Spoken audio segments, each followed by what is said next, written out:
നമുക്ക് കൂട്ടായ്മയുണ്ട്.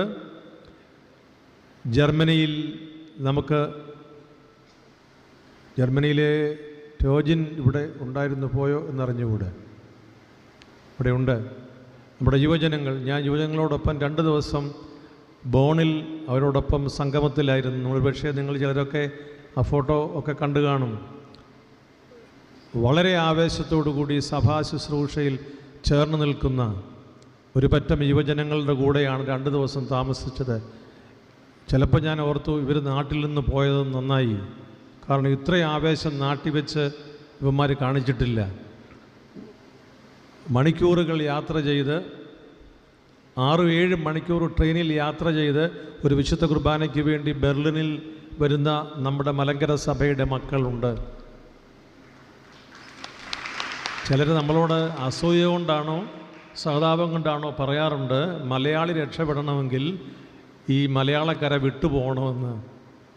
അങ്ങനെ പോകാൻ ഞാൻ പറയത്തില്ല. പക്ഷേ ഈ പറഞ്ഞതിലൊരു വാസ്തവമുണ്ട്.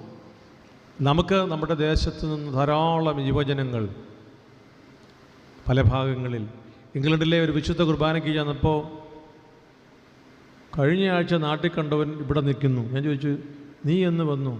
ഞാൻ വന്നിട്ട് 6 മാസമായി. ഈ കുപ്പായമൊക്കെ എവിടെ തയ്ച്ചു? ശുശ്രൂഷ കുപ്പായം. അത് വന്നപ്പോൾ കൊണ്ടുവന്നതാണ്. അക്ഷരാർത്ഥത്തിൽ നമ്മുടെ ഈ യുവജനങ്ങൾ പലരും അവർ വിശുദ്ധ കുർബാനയ്ക്ക് കൂടുന്നവരാണെങ്കിൽ ഒപ്പം ശുശ്രൂഷ കുപ്പായവും പ്രാർത്ഥനാ പുസ്തകവും കൊണ്ടാണ് പോവുക. ഈ ടോജിനെ പോലെയുള്ളവർ ഓരോ പ്രാവശ്യവും വരുമ്പോൾ ഓരോ കാപ്പസെറ്റ് വാങ്ങിച്ചു കൊണ്ടുപോകുന്നുണ്ട്. ഞാൻ പറഞ്ഞിട്ടുണ്ട് അച്ഛനോട്, സൂക്ഷിച്ചോണം, ഇവന്മാർ ഉപയോഗിക്കുന്നുണ്ടോ ഇല്ലയോ എന്ന്. അച്ഛന്മാർക്ക് വേണ്ടി കൊണ്ടുപോകുന്നെന്നാണ് പറഞ്ഞിരിക്കുന്നത്. വളരെ ആവേശത്തോടു കൂടി നമ്മുടെ യുവജനങ്ങൾ ശുശ്രൂഷ ചെയ്യുന്നുണ്ട്. അങ്ങനെ ഒരു നാട്ടിലേക്കാണ് നമുക്കെല്ലാവർക്കും പ്രിയങ്കരനായ നമ്മുടെ സഭയിലെ ആരാധനക്രമത്തിൻ്റെ മാസ്റ്റർ ഓഫ് സെറിമണീസായി ഏതാണ്ട് 20 വർഷത്തോളം ശുശ്രൂഷ ചെയ്ത നമ്മുടെ ഡോക്ടർ കുര്യാക്കോസ് തടത്തിലച്ചൻ ഇപ്പോൾ UK-യിലെ നമ്മുടെ കോർഡിനേറ്റർ, ഈ ശ്ലൈഹിക പിന്തുടർച്ചക്കാരനായി നിയോഗിതനായിരിക്കുന്നത്.